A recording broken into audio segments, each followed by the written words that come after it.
تعال اقولك الجن انتقم ازاي من شاب بسبب انه رمى ميه سخنه في الحمام. بس قبل ما تتفرج، لو قلبك ضعيف بلاش.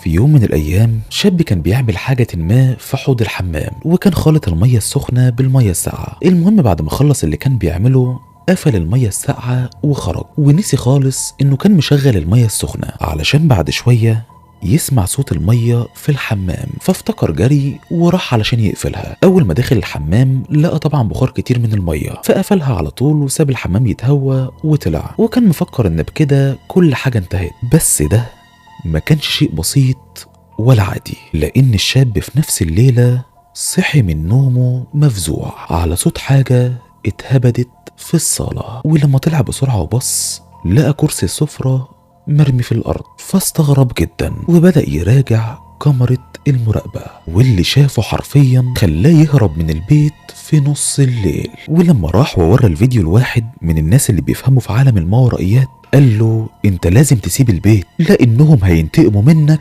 في اقرب وقت. وبالفعل في نفس الليلة خد بعضه ومشي. انا سايب لك التسجيل المرعب وازاي الكرسي وقع في الارض كده ومين اللي وقعه في لينك في البايو. بس زي ما نصحتك لو قلبك ضعيف بلاش تشوفه. وبس كده.